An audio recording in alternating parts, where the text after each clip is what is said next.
నమస్తే welcome to BDD news ముందుగా headlines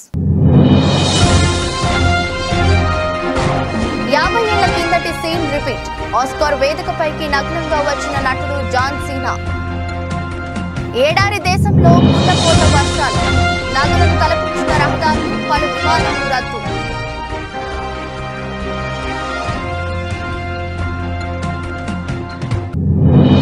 చనిపోయినా సరే పేదల గుండెల్లో బతికి ఉండాలన్నదే నా కోరిక బాపట్ల సభలో AP CM Jagan emotional speech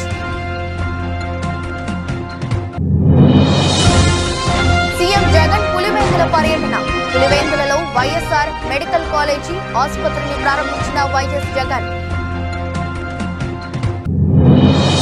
Yadadri Shri Lakshmi నరసింహస్వామిని దర్శించుకున్న సీఎం రేవంత్ రెడ్డి దంపతులు స్వామివారికి పట్టు వస్త్రాలు అమ్మవారికి ముత్యాల తలంబ్రాలు సమర్పించిన సీఎం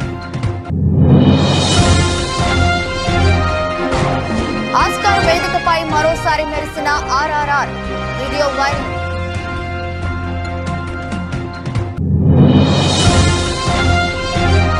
పంత్కు లైన్ క్లియర్ ఆ మ్యాచ్ తోనే ఐపీఎల్ పునరాగమనం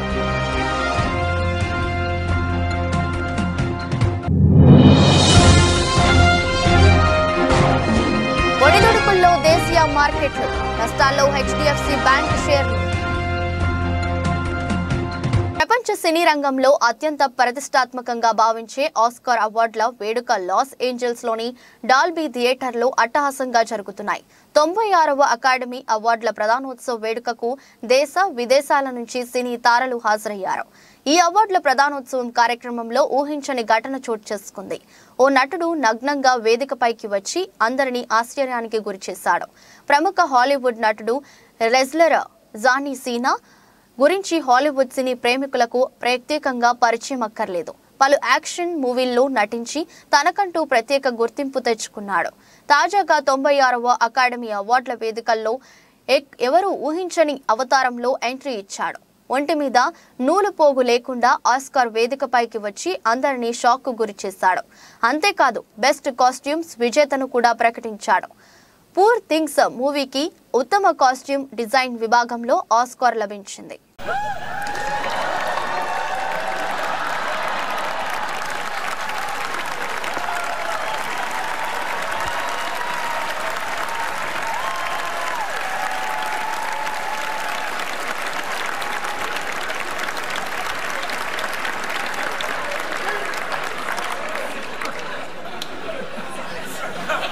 Costumes.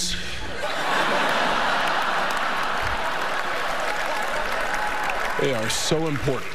ఎడారి దేశం తడిసి ముద్దయింది కుండపోత వర్షాలతో ఎడారి దేశం ఉక్కిరిబిక్కిరి అయింది వర్షాల దాటికి దుబాయ్లోని రహదారులు నదులను తలపించాయి యుఏఈలోని దుబాయ్ అబుదాబిలో కొండపోత వర్షాలు కురిసింది సుమారు 6 గంటల పాటు ఏకతాటిగా కుండపోతగా భారీ వర్షం కురిసింది ఈ వర్షం 50 మిల్లీమీటర్ల వర్షపాతం నమోదైందని వాతావరణ శాఖ వెల్లడించింది రోడ్ల మీద నిలిచిపోయిన వర్షపు నీటితో రవాణాకు తీవ్ర ఇబ్బందులు పడ్డారు వాహనదారులు దీంతో రెస్క్యూ బృందం రంగంలోకి దిగింది రహదారులపై ఉన్న నీటిని తరలించేందుకు ప్రయత్నిస్తున్నారు దుబాయ్ సంవత్సర సగటు వర్షపాతం 120 మిల్లీమీటర్లుగా ఉండగా నిన్న 6 గంటల్లోనే 50 మిల్లీమీటర్ల వర్షపాతం నమోదైనట్లు వాతావరణ శాఖ అధికారులు తెలిపారు భారీ వర్షాల కారణంగా ప్రపంచంలోనే అత్యంత రద్దీగా ఉండే దుబాయ్ అంతర్జాతీయ విమానాశ్రయంలో రాకపోకలకు తీవ్ర అంతరాయం ఏర్పడింది పలు విమానాలు రద్దయ్యాయి భారీ వర్షాల కారణంగా యుఏఈ జాతీయ వాతావరణ కేంద్రం పలు ప్రాంతాల్లో ఎల్లో ఆరెంజ్ అలర్ట్ జారీ చేసింది ప్రజలు ఇళ్లలో నుంచి బయటకు రావద్దని హెచ్చరించింది ముఖ్యంగా సముద్ర తీర ప్రాంతాలకు బీచ్లకు దూరంగా ఉండాలని సూచించింది భారీ వర్షాలతో 45 డిగ్రీల ఎండలతో ఉక్కపోతలతో అల్లాడే జనానికి కాస్త ఉపశమనం లభించింది అటు ఇండోనేషియాలో కూడా కుండపోత వర్షాలు కురుస్తున్నాయి సుమత్రా ద్వీపంలో కొండ చర్యలు విరిగి పడటం ఆకస్మిక వరదలు సంభవించడం వల్ల 10 మంది ప్రాణాలు కోల్పోయారు దాదాపు 70,000 మంది నిరాశ్రయులయ్యారు 21 మంది ప్రాణాలు కోల్పోగా 7గురు గల్లంతయ్యారు గల్లంతైన వారి కోసం గాలింపు చర్యలు చేపట్టినట్లు తెలిపారు దేశంలో పడాంగ్ సహా మొత్తం 8 ప్రాంతాల్లో దాదాపు 200 ఇళ్లు నేలమట్టమయ్యాయి పలుచోట్ల వంతెనలు రోడ్లు దెబ్బతిన్నాయి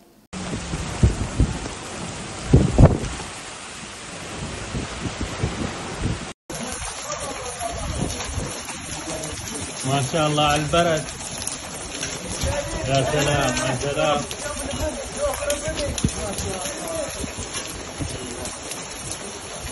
పదవిపై తనకు వ్యామోహం కానీ అధికారం పోతుందన్న భయం కానీ ఎప్పుడూ లేవని ఏపీ సీఎం జగన్ అన్నారు. పేదోడి భవిష్యత్తును మార్చాలన్నదే తన లక్ష్యమని పేర్కొన్నారు. బాపట్ల జిల్లా మేదరమెట్లలో ఆదివారం నిర్వహించిన వైసీపీ సిద్ధం భారీ బహిరంగ సభలో వైఎస్ జగన్ మాట్లాడారు. ప్రతి హిస్టరీ బుక్ లో పేరు ఉండాలన్నదే తన కోరిక అని ఈ సందర్భంగా జగన్ బయటపెట్టారు. చనిపోయినా సరే పేదల గుండెల్లో బతికి ఉండాలన్నది తన ఆశ అని పేర్కొన్నారు. అందుకే అధికారం అడుగుతున్నా అని స్పష్టం చేశారు. ఇతర పార్టీల పొత్తులతో చంద్రబాబు ఎన్నికలకు వస్తున్నారని, ప్రజలే బలంగా మనం తలబడబోతున్నామని ఏపీ సీఎం జగన్ తెలిపారు. ఇది ధర్మ అధర్మాల మధ్య జరిగే యుద్ధమని అన్నారు. పొత్తులతో చంద్రబాబు వస్తుంటే ప్రజలే బలంగా మనం తలపడబోతున్నామని అన్నారు.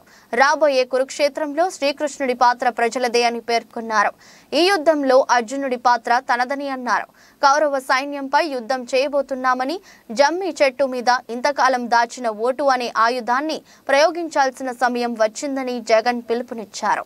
ఎన్నికలు ఇప్పటి వరకు ఈ 5 ఏళ్ల కాలంలో ఇంటింటికి కూడా మనందరి ప్రభుత్వం అందించిన సంక్షేమము, అభివృద్ధి పథకాలు కొనసాగలేనే మనకు వాటిని రద్దు చేయటమే టార్గెట్ గా పెట్టుకొని డ్రామాలు ఆడుతా ఉన్న చంద్రబాబుకు మధ్య జరిగే యుద్ధం ఈ ఎన్నికలు అని కూడా ఈ సందర్భంగా తెలియజేస్తా ఉన్నాను. ఈ యుద్ధంలో పేదలు ఒకవైపున ఉంటే పెత్తందారులు మరోవైపున ఉన్నారు. పెత్తందారులను ఓడించి పేదల ప్రయోజనాలను కాపాడేందుకు మీరంతా కూడా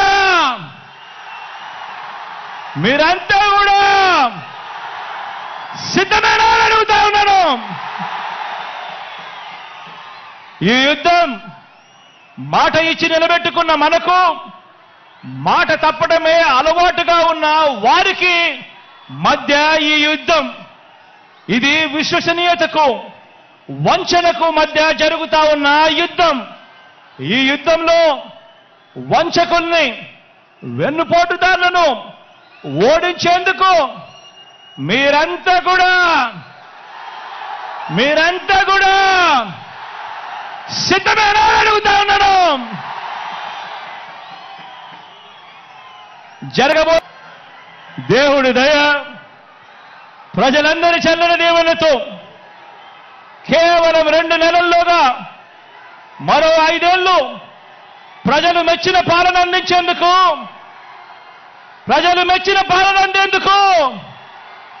జగన్ అనే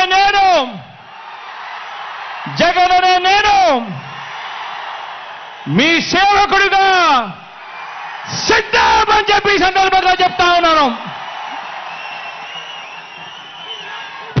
సొంత నియోజకవర్గమైన పులివెందులలో పలు అభివృద్ధి పనులను ముఖ్యమంత్రి వైఎస్ జగన్ ప్రారంభించనున్నారు. అలాగే పలు ప్రారంభోత్సవాల్లో పాల్గొంటారు. పులివెందుల పర్యటనలో భాగంగా తొలుత doctor YSR government general hospital ను సీఎం జగన్ ప్రారంభిస్తారు. ఆ తర్వాత బనానా ఇంటగ్రేటెడ్ ప్యాక్ హౌస్ ప్రారంభించారు. అక్కడి నుంచి బయలుదేరి doctor YSR mini secretariat complex కు చేరుకుని దానిని ప్రారంభిస్తారు. ఆ తర్వాత డాక్టర్ వైఎస్ఆర్ జంక్షన్ కు వెళ్లి ప్రారంభిస్తారు. అక్కడే సెంట్రల్ బౌల్ వార్డు ప్రారంభించిన తర్వాత వైఎస్ జయమ్మ షాపింగ్ కాంప్లెక్స్ ను ప్రారంభిస్తారు. పులివెందులలో గాంధీ జంక్షన్ కు చేరుకుని ప్రారంభించిన అనంతరం డాక్టర్ వైఎస్ఆర్ ఉల్లిమెల్ల లేక్ ఫ్రంట్ ను ప్రారంభిస్తారు. ఆ తర్వాత ఆదిత్య బిర్లా యూనిట్ కు చేరుకొని ఫేజ్ 1 ప్రారంభోత్సవంలో పాల్గొంటారు. అక్కడి నుంచి బయలుదేరి సామ్యూ గ్లాస్ వద్దకు చేరుకుంటారు. అక్కడి నుంచి బయలుదేరి మధ్యాహ్నం ఇడుపులపాయకు వెళ్లి వైఎస్ఆర్ మెమోరియల్ పార్క్ ప్రారంభోత్సవంలో పాల్గొంటారు. అనంతరం వైఎస్ఆర్ ఎస్టేట్ లోని గెస్ట్ హౌస్ కు చేరుకుంటారు. అక్కడి నుంచి బయలుదేరి సాయంత్రం తాడేపల్లికి చేరుకుంటారు.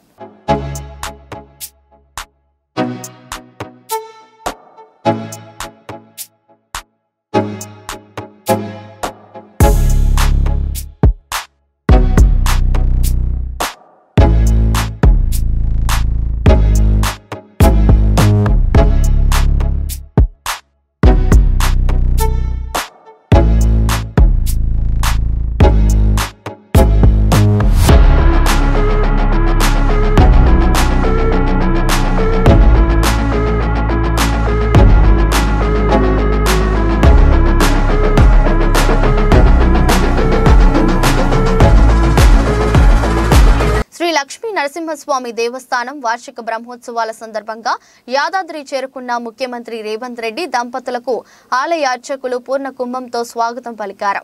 బ్రహ్మోత్సవాల్లో భాగంగా తొలి రోజు ప్రధాన ఆలయంలో సీఎం దంపతులు ప్రత్యేక పూజలు చేశారు. ప్రభుత్వం తరపున స్వామివారికి పట్టు వస్త్రాలు, అమ్మవారికి ముత్యాల తలంబ్రాలు సమర్పించారు. ఉప ముఖ్యమంత్రి బట్టి విక్రమార్క, ఉత్తమ్ కుమార్ రెడ్డి, కోమటిరెడ్డి వెంకటరెడ్డి, కొండా సురేఖ, ప్రజా ప్రతినిధులు సీఎం రేవంత్ రెడ్డితో పాటు ఈ కార్యక్రమంలో పాల్గొన్నారు. ఇక రేవంత్ రెడ్డి ముఖ్యమంత్రి హోదాలో తొలిసారి యాదాద్రికి వెళ్లడంతో ప్రోటోకాల్ సమస్యలు రాకుండా ఆలయ ఆఫీసర్లు, పోలీసులు ముందే అన్ని ఏర్పాట్లు చేశారు. ఈ క్రమంలో కొండపైకి ఇతర వాహనాలను అనుమతించలేదు. ఉదయం 11 గంటల తర్వాత భక్తులకు దర్శనానికి అనుమతించడం జరిగింది.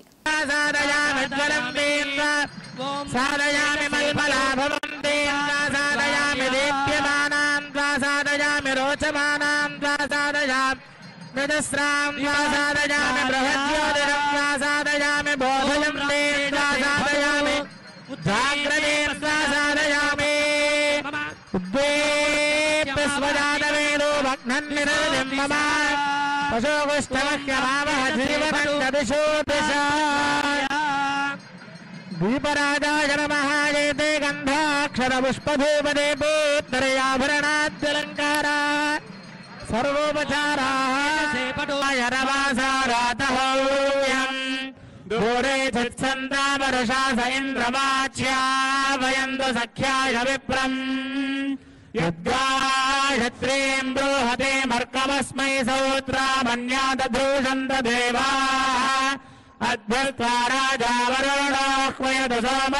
టీఎస్ఆర్టీసీ ఉద్యోగులకు రాష్ట్ర ప్రభుత్వం 22% పీఆర్సీ ప్రకటించిన సందర్భంగా ఈ రోజు రాష్ట్ర ముఖ్యమంత్రి వర్యులు శ్రీ యనుమల రేవంత్ రెడ్డి గారికి, ఉప ముఖ్యమంత్రి వర్యులు బట్టి విక్రమార్క గారికి, రవాణా మరియు బీసీ వెల్ఫేర్ మంత్రి వర్యులు పొన్నం ప్రభాకర్ గారికి ఉప్పల్ డిపో వద్ద ఉమ్మడి గట్కేసర్ మండల కాంగ్రెస్ పార్టీ ఆధ్వర్యంలో పాలాభిషేకం కార్యక్రమం నిర్వహించారు. ఈ కార్యక్రమానికి ముఖ్య అతిథిగా టీపీసీసీ ఉపాధ్యక్షులు, మేడ్చల్ నియోజకవర్గ కాంగ్రెస్ పార్టీ ఇన్ఛార్జ్ తోటకూర వజ్రేష్ యాదవ్ పాల్గొని కాంగ్రెస్ పార్టీ నాయకులు, ఆర్టీసీ ఉద్యోగులతో కలిసి పెద్ద ఎత్తున పాల్గొని వారి చిత్రపటానికి పాలాభిషేకం చేశారు. ఈ సందర్భంగా వజ్రేష్ యాదవ్ మాట్లాడుతూ కాంగ్రెస్ ప్రభుత్వం అధికారంలోకి వచ్చిన వెంటనే ఇచ్చిన హామీలు అమలు చేసేందుకు చర్యలు తీసుకుంటుందని, ప్రభుత్వం ఏర్పడిన 48 గంటల్లో 2 గ్యారంటీ స్కీమ్స్ అమలు చేసిన సర్కార్ ఇటీవల పేదలకు ఎంతగానో ఉపయోగపడే 500కే గ్యాస్, 200 యూనిట్ల ఉచిత విద్యుత్ను అమలు చేసింది. ఇప్పుడు తాజాగా టీఎస్ఆర్టీసీ ఉద్యోగుల విషయంలో కీలక నిర్ణయం తీసుకుంది. ఆర్టీసీ సంస్థ ఉద్యోగులు, కార్మికుల సంక్షేమం కోసం కొన్ని నిర్ణయాలు తీసుకున్నామని చెప్పారు.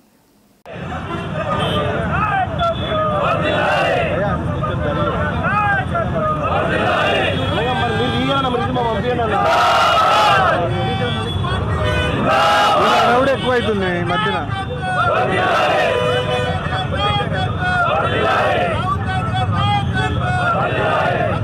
నీలం జూట్ యాజమాన్యంపై జిల్లా యంత్రాంగం వెంటనే చర్యలు తీసుకుని అక్రమ లాకౌట్ ఎత్తివేయాలని సిఐటియు జిల్లా ప్రధాన కార్యదర్శి పి తేజేశ్వరరావు, పట్టణ convener R Prakash Rao demand చేశారు.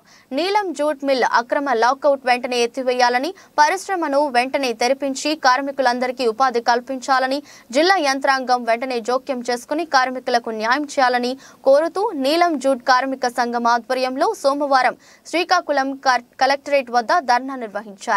ఈ సందర్భంగా మాట్లాడుతూ మార్చి 4న నీలం జూట్ మిల్లును యాజమాన్యం అక్రమ లాకౌట్ చేసి 650 మంది కార్మికుల కుటుంబాలను రోడ్డున పడేసిందని విమర్శించారు. కార్మిక శాఖ అధికారులు వేసిన జాయింట్ మీటింగ్ కు యాజమాన్యం గైహాజరవ్వటం జిల్లా యంత్రాంగం ఆదేశాలు ధిక్కరించడమేనని విమర్శించారు. యాజమాన్యంపై జిల్లా యంత్రాంగం చట్టపరమైన చర్యలు తీసుకోవాలని డిమాండ్ చేశారు. యాజమాన్యం ఫిబ్రవరి నెలలో పనిచేస్తున్న కాలానికి కూడా కార్మికులకు నేటికి వేతనాలు చెల్లించకపోవడం దుర్మార్గమని విమర్శించారు. విధులకు హాజరవుతున్న నేపథ్యంలో ఎటువంటి ముందస్తు నోటీస్ లేకుండా గేటు ధర లాకౌట్ నోటీస్ బోర్డు పెడుతూ కార్మికులందరూ కూడా గేట్లు వేసి విధులకు అనుమతించకుండా నిలుపుదల చేయడం జరిగింది. ఈరోజు 650 మంది కార్మికులు గత 38 సంవత్సరాలుగా ఫ్యాక్టరీలో పనిచేస్తున్నారు. 5 రూపాయల కూలీ నుండి ప్రారంభించి ఈరోజు పనిచేస్తున్న కార్మికులకి ఎటువంటి సమాచారం ఇవ్వకుండా ఈరోజు రోడ్డు పడేయడాన్ని సిఐటిగా తీవ్రంగా ఖండిస్తున్నాం. ఇప్పటికే జిల్లా కలెక్టర్ గారికి మన గ్రీవెన్స్ సెల్లో వినతిపత్రం ఇచ్చిన తర్వాత డిప్యూటీ కమిషనర్ లేబర్ ఆఫీస్లో మీటింగ్ వేయాలని చెప్పి నిర్ణయం చేసి జాయింట్ మీటింగ్ వేస్తే యూనియన్ నుండి అటెండ్ అయ్యారు తప్ప యాజమాన్యం అటెండ్ కాలేదు. జిల్లా కార్మిక శాఖ అధికారి యాజమాన్యాలకు ఫోన్ చేసినా ఫోన్ కూడా లిఫ్ట్ చేయకుండా అధికారుల ఆదేశాలని ధిక్కరిస్తున్న నీలంజూటి యాజమాన్యంపై ముఖ్యమంత్రి రేవంత్ రెడ్డి నాయకత్వంలో రాష్ట్రం అభివృద్ధి పదంలో దూసుకుపోతుంది. రాష్ట్ర మంత్రులు పొంగులేటి శ్రీనివాస్, కొండా సురేఖ, సీతక్క పాల్గొన్నారు. వరంగల్ మార్చి 10 రాష్ట్ర దేవాదాయ గృహ నిర్మాణ సమాచార శాఖ మంత్రి పొంగులేటి శ్రీనివాస్, జిల్లా యాంచర్ మంత్రి, ఈరోజు రాష్ట్ర అటవీ పర్యావరణ శాఖ మంత్రి శ్రీమతి కొండా సురేఖ, రాష్ట్ర మంత్రి సీతక్కతో కలిసి మల్కార్, వరంగల్లోని వివిధ ప్రాంతాల్లో అభివృద్ధి పనులకు శంకుస్థాపన చేశారు. కానీ రాష్ట్ర మంత్రి శ్రీనివాస్ మాట్లాడుతూ వరంగల్ తూర్పు నియోజకవర్గంలో 250 కోట్లతో అభివృద్ధి పనులకు శంకుస్థాపన చేశారన్నారు. ఎన్నికల ముందు 6 హామీల పనులు 3 నెలల్లో పూర్తి చేస్తామని హామీ ఇచ్చి అన్ని విధాలా కృషి చేశారన్నారు. దాన్ని నెరవేర్చేందుకు చేస్తున్నాం. ఇప్పటి వరకు 4 హామీలు అమలు చేస్తున్నామని, మార్చి 11న ముఖ్యమంత్రి రేవంత్ రెడ్డి ఆధ్వర్యంలో ఇంద్రమాన్ డబుల్ బెడ్రూమ్ పథకానికి శ్రీకారం చుట్టి 2 లక్షల ఉద్యోగాలు రావాలని అన్నారు. ఇంద్రమాన్ హయాంలో ఏడాది ముందే అందజేస్తామని, ఇప్పటి వరకు 72,000 ఉద్యోగాలకు నియామకాలు జరిగాయని, భవిష్యత్తులో కాంగ్రెస్ ప్రభుత్వంపై ప్రజలు కన్న కలలను నెరవేర్చేందుకు కృషి చేస్తామని రాష్ట్ర మంత్రి కొండా సురేఖ అన్నారు. శంకుస్థాపన ప్రారంభోత్సవ కార్యక్రమంలో వరంగల్ పశ్చిమ అసెంబ్లీ సభ్యుడు నాయిని రాజేంద్ర రెడ్డి, వరహానపేట అసెంబ్లీ సభ్యుడు నాగరాజు, కార్పొరేటర్లు, అధికారులు, మాజీ కార్పొరేటర్లు, కాంగ్రెస్ నాయకులు పెద్ద సంఖ్యలో ప్రజలు పాల్గొన్నారు. జగ్గయ్యపేట నియోజకవర్గ బీసీసీఎల్ సమావేశంలో ఎన్టీఆర్ జిల్లా తెలుగుదేశం పార్టీ అధ్యక్షుడు, మాజీ మంత్రి నెట్టెం రఘురాం, జగ్గయ్యపేట నియోజకవర్గ తెలుగుదేశం పార్టీ అభ్యర్థి, జాతీయ తెలుగుదేశం పార్టీ కోశాధికారి శ్రీరామ్ రాజగోపాల్ తాతయ్య, తెలుగుదేశం, జనసేన, బీజేపీల కూటమిని పార్టీ సభ్యులుగా మేము అందరం స్వాగతిస్తున్నాం. రాష్ట్రంలో నెలకొన్న క్లిష్ట పరిస్థితుల ఆధారంగా అధినేత చంద్రబాబు నాయుడు పొత్తు నిర్ణయం తీసుకున్నారు. వైసీపీ నిరంకుశ పాలనను తుది ముట్టించేందుకు బీజేపీ, టీడీపీ, జేఎస్పీ కలిసి పోటీ చేస్తున్నాయి. జగన్ రెడ్డి పాలనలో ఆంధ్రప్రదేశ్ ఆర్థిక సంక్షోభంలోకి నెట్టబడింది. అప్పులాంధ్ర ప్రదేశ్గా మార్చింది. ఈ జగన్ రెడ్డి ప్రభుత్వం కులంతో సంబంధం లేకుండా బీసీలు, ఎస్సీ, ఎస్టీలపై దాడులు జగన్ రెడ్డి ప్రభుత్వంలో జరిగాయి. వైసీపీ పాలనలో ప్రభుత్వం అంటే కేవలం జగన్ రెడ్డి, విజయసాయి రెడ్డి, సజ్జల రామకృష్ణారెడ్డి, ధనుంజయ రెడ్డిగా మారింది. ఈ ప్రభుత్వంలో బీసీలను ఎంత హీనంగా చూశారో వైఎస్ఆర్సీపీ బీసీసీఎల్ అధ్యక్షుడు జంగా కృష్ణమూర్తి మాటల్లోనే విందాం. తెలుగుదేశం జనసేనతో జట్టు కట్టడానికి ముందుకు వచ్చిందని మీకు గుర్తు చేస్తా ఉన్నా. నిన్ననే ఒప్పందం జరిగిపోయింది. అక్కడ భారతీయ జనతా పార్టీ వారికి రాజకీయమైనటువంటి అవసరం ఉంది. అలాగే మనకి మన రాష్ట్ర ప్రయోజనం ఉంది. ఈ రాష్ట్రంలో ఉన్నటువంటి ప్రజలందరి యొక్క భవిష్యత్తుకి మనం పూచి పట్టబోతా ఉన్నాం. ఇది జరగాలి, ఇది సక్రమంగా జరగాలి అంటే మన కేంద్రంలో ఉన్నటువంటి ఏదైతే ప్రభుత్వం రాబోతా ఉందో, ఇప్పుడు ఉన్నది రేపు రాబోతా ఉన్నట్టుగా మనకి తెలుస్తా ఉందో, ఆ ప్రభుత్వం యొక్క మరి అండదండలు కానీ, ఆ ప్రభుత్వంతో మనకు ఉండాల్సినటువంటి సఖ్యత కానీ కావాలి. అందుకే చంద్రబాబు నాయుడు గారు ముందుకెళ్ళారు. అందుకే మరి బీజేపీ వారు కూడా ఈ రాష్ట్రంలో ఉన్నటువంటి దుర్మార్గమైనటువంటి ఈ ప్రభుత్వాన్ని ఇంకా ఉంచడానికి వీల్లేదు, ప్రజలు ఇబ్బంది పడుతూ ఉన్నారు అనేటువంటి వాస్తవాన్ని గ్రహించి వారు కూడా ముందుకు రావడం అనేది జరిగింది. ఆ రకంగా ఈ రోజున ఉపయోగకరంగా వారి యొక్క రాజకీయ అవసరం, మన యొక్క రాష్ట్ర ప్రజలు యొక్క అవసరం, మన రాష్ట్ర ప్రజల భవిష్యత్తు అవసరాన్ని దృష్టిలో పెట్టుకొని ఈ రకంగా తెలుగుదేశం, జనసేనతో పాటుగా ఒక నేషనల్ పార్టీ కూడా మనకి మరి ఈ రోజున పొత్తులోకి వచ్చింది. ఇక జగన్మోహన్ రెడ్డికి చొక్కలు చూపించడమే మిగిలింది తప్ప మొత్తం రేపటి ఎన్నికల్లో వన్ సైడే తప్ప మరొక సైడ్ ఉండదు అనేది మన చూస్తాం కనపడతా ఉంది. అందుకనే టాలీవుడ్ దర్శక ధీరుడు రాజమౌళి తెరకెక్కించిన సూపర్ హిట్ చిత్రం త్రిబుల్.ఆర్. స్టార్ నటులు జూనియర్ ఎన్టీఆర్, రామ్ చరణ్ ప్రధాన పాత్రలో నటించిన ఈ మూవీ ఎన్నో రికార్డులను తిరగరాసింది. పలు జాతీయ, అంతర్జాతీయ అవార్డులను సొంతం చేసుకుంది. ప్రపంచ సినీ రంగంలో అత్యంత ప్రతిష్టాత్మకంగా భావించే ఆస్కార్ అవార్డును కూడా సొంతం చేసుకుంది. ఈ చిత్రం నుంచి గతేడాది జరిగిన ఈ ప్రతిష్టాత్మక అకాడమీ అవార్డుల వేడుకల్లో ఒరిజినల్ సాంగ్ కేటగిరీలో నాటు నాటు పాటకు ఆస్కార్ వరించిన విషయం తెలిసిందే. తాజాగా ఆస్కార్ వేడుకల్లో మరోసారి ఈ పాట మెరిసింది. లాస్ ఏంజల్స్ లోని డాల్బీ థియేటర్లో 96వ అకాడమీ అవార్డ్స్ ప్రధానోత్సవం అట్టహాసంగా జరుగుతుంది. ఈ వేడుకల్లో RRR దృశ్యాలు కనిపించాయి. బెస్ట్ ఒరిజినల్ సాంగ్ కేటగిరీలో అవార్డును ప్రకటించే సమయంలో తెరపై నాటు నాటు పాటను ప్రదర్శించారు. ఎన్టీఆర్, చరణ్ వేసిన నాటు నాటు హుక్ స్టెప్ విజువల్స్ కనిపించాయి. సాధారణంగా ఏ అవార్డు ఇచ్చినా నామినీల వివరాలతో పాటుగా గతేడాది ఆ కేటగిరీలో అవార్డు పొందిన సినిమా తాలూకు విజువల్స్ ప్లే చేయడం పరిపాటి. అలా నాటు నాటు పాటని మరోసారి ఆస్కార్ వేదికపై చూసుకునే అవకాశం తెలుగు సినీ ప్రియులకు దక్కినట్లయింది.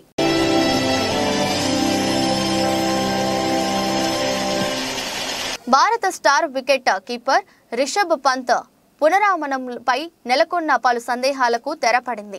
ఇండియన్ ప్రీమియర్ లీగ్ 17వ సీజన్ పంత్ బరిలోకి దిగుతున్నాడు. అవును, ఢిల్లీ క్యాపిటల్స్ కెప్టెన్ గా ఫ్యాన్స్ ను అలరించేందుకు పంత్ కు లైన్ క్లియర్ అయింది. బెంగళూరులోని నేషనల్ క్రికెట్ అకాడమీ NCA వైద్య బృందం ఈ డాషింగ్ బ్యాటర్ కు ఫిట్నెస్ సర్టిఫికేట్ ఇచ్చింది. దాంతో పంత్ రీ ఎంట్రీకి ఉన్న ఏకైక అడ్డంకి కూడా తొలగిపోయింది. త్వరలోనే అతడు వైజాగ్ లో జరిగే ఢిల్లీ ప్రీ క్యాంప్ లో జట్టుతో కలవనున్నాడు. 17వ సీజన్ లో ఢిల్లీ క్యాపిటల్స్ తమ తొలి 2 మ్యాచ్లను విశాఖపట్నంలో ఆడనున్న విషయం తెలిసిందే. 2 ఏళ్ల క్రితం కారు యాక్సిడెంట్ లో మృత్యుంజయుడిగా బయటపడిన పంత్ మోకాలి సర్జరీ చేయించుకున్నాడు. అనంతరం NCAలో రిహాబిలిటేషన్ లో ఉన్న అతడు కష్టమైన వ్యాయామాలు చేసి ఫిట్నెస్ సాధించాడు. నెట్స్ లో బ్యాటింగ్, వికెట్ కీపింగ్ ప్రాక్టీస్ చేస్తూ చెమటలు చిందాడు.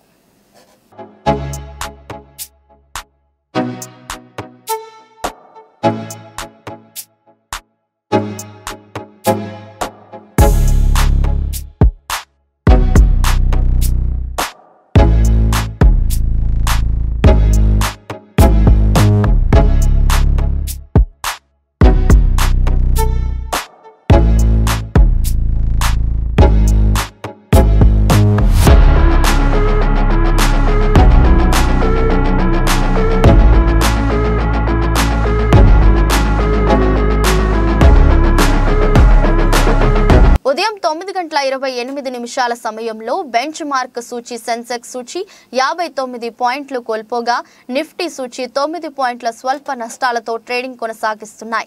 ఈ క్రమంలో నిఫ్టీ బ్యాంక్ సూచి 131 పాయింట్ల నష్టంలో ఉండగా నిఫ్టీ మిడ్ క్యాప్ సూచి మాత్రం 100 పాయింట్ల లాభంతో ముందుకు కొనసాగుతుంది. వాస్తవానికి CLSA తాజాగా HDFC బ్యాంక్ షేర్ల టార్గెట్ ధరను డౌన్ గ్రేడ్ చేయడంతో షేర్లు నేటి ఉదయం ఆరంభం ట్రేడింగ్ సెషన్లోనే నష్టాల బాట పట్టాయి. ఒక్కో షేర్ టార్గెట్ ధరను 1650కి తగ్గిస్తున్నట్లు ప్రకటించింది. దీంతో ఇన్వెస్టర్లు కొంత ఆందోళనకు గురవుతున్నారు. NSEలో Cipla, UltraTech Cements, BPCL, Hero Motors, Adani Enterprises, HDFC Life, Bajaj Finserv, Airtel, Coal India, Adani Ports, Hindalco, SBI Life, ITC Grasim, HCL Technologies, Britannia, Bajaj Finance, TCS Reliance, Asian Paints కంపెనీల షేర్లు లాభాలతో కొనసాగుతూ టాప్ గెయినర్లుగా ఉన్నాయి. ఇదే క్రమంలో Tata Consumer, Tata Steel, Bajaj Auto, Tech Mahindra, HDFC Bank, Infosys, Tata Motors, UPL, IndusInd Bank, LTIM, Hindustan Unilever, Kotak Bank, Power Grid, LT, Maruti, ICICI bank, JSW steel, Axis bank, Sun Pharma కంపెనీల షేర్లు నష్టాల్లో కొనసాగుతూ టాప్ లూజర్లుగా నిలిచాయి.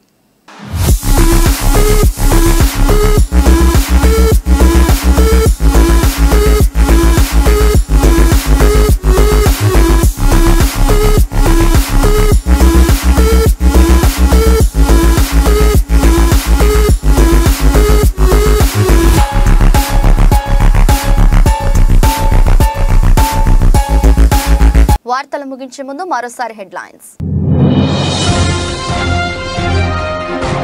50 ఏళ్ల కిందటి సీన్ రిపీట్. ఆస్కార్ వేదికపైకి నగ్నంగా వచ్చిన నటుడు జాన్ సీనా. ఏడారి దేశంలో కుండపోత వర్షాలు, నదులను తలపించిన రహదారులు, పలు విమానాలు రద్దు.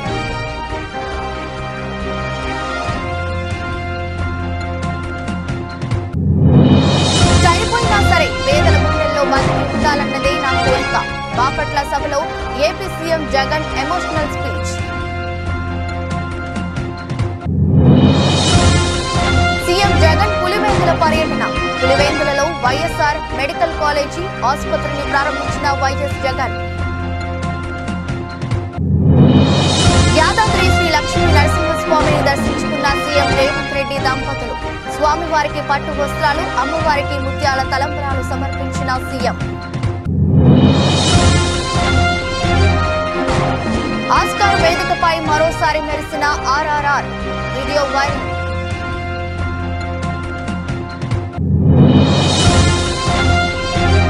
పంత్కు లైన్ క్లియర్. ఆ మ్యాచ్ తోనే ఐపీఎల్ పునరాగమనం.